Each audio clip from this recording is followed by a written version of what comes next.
Peace declaration. Around the world today, we see self-centered nationalism in ascendance.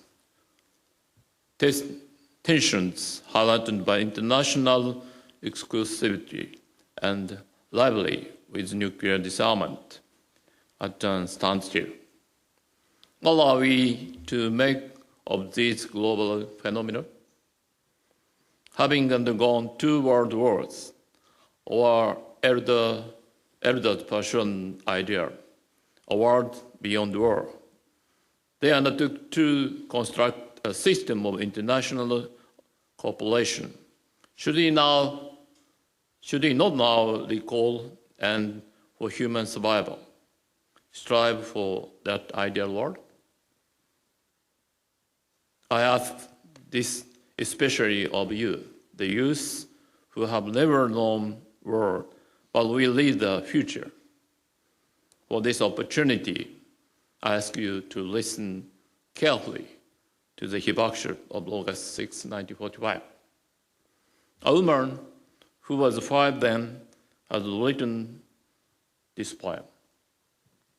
Little sister with a bald cat, head spraying blood, embraced by mother, turned raising Asura. Little sister with a bald cat, head spraying blood, embraced by mother, turned raising Asura. A youth of 18 saw this. They were nearly naked, their clothes burned to tatters, but I couldn't tell the men from the women.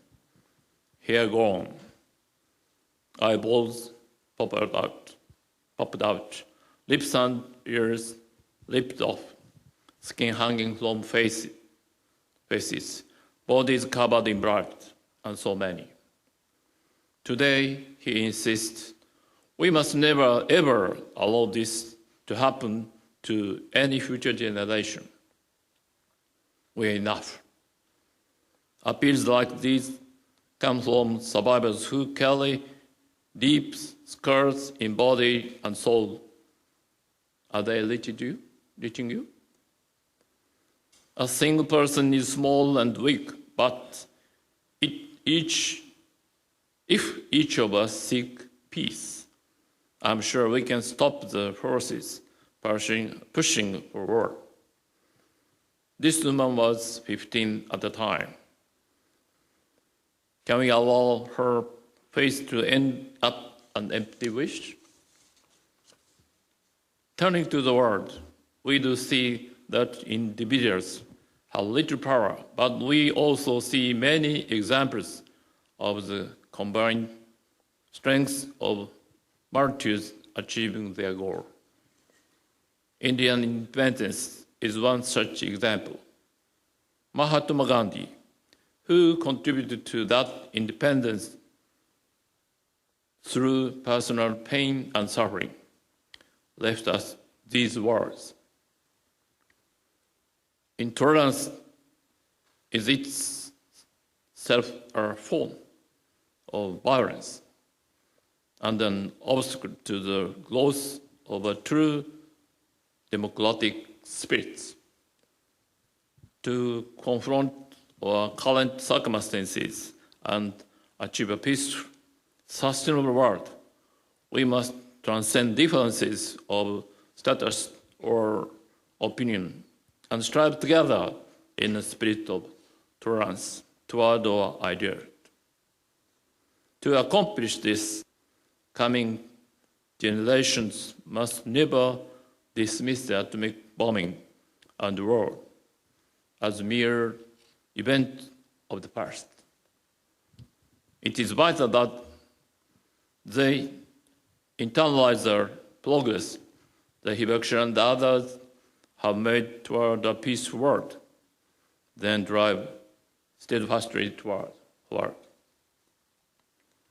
World leaders must move forward with them, advancing civil society's idea.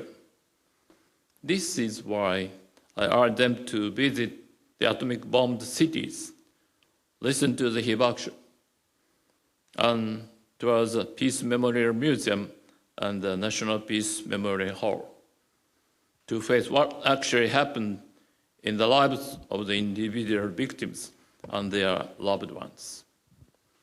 I want our current leaders to remember their courageous predecessors when nuclear superpowers, the US and the USSR, were engaged in tense, escalating nuclear arms race. The leaders manifested reason and turned the dialogue to seek disarmament. This city, along with nearly 7,800 member cities of Mayors for Peace, is spreading the spirit of Hiroshima throughout the civil society to create an environment supportive of leaders taking action for nuclear abolition. We want leaders around the world to pursue negotiation in the face of nuclear disarmament, as mandated by Article 6 of the Nuclear Non-Proliferation Treaty, and respond to the yearning of civil society for entry into force of the Treaty on the Prohibition of Nuclear Weapons, a milestone on the road to a nuclear weapon-free world. I call on the government of the only country to experience a nuclear weapon in the world to accede the Hibakusha's request that TNPW be signed and ratified. Our Japanese leaders to manifest the pacifism of the Japanese Constitution by displaying leadership in taking the next step toward the world free from nuclear weapons. Furthermore, I demand policy that expand the black lane areas and improve assistance to the Hibakusha, whose average age exceeds 82, as well as the many others whose mind, bodies, and their lives are still plagued by suffering due to the harmful effects of radiation.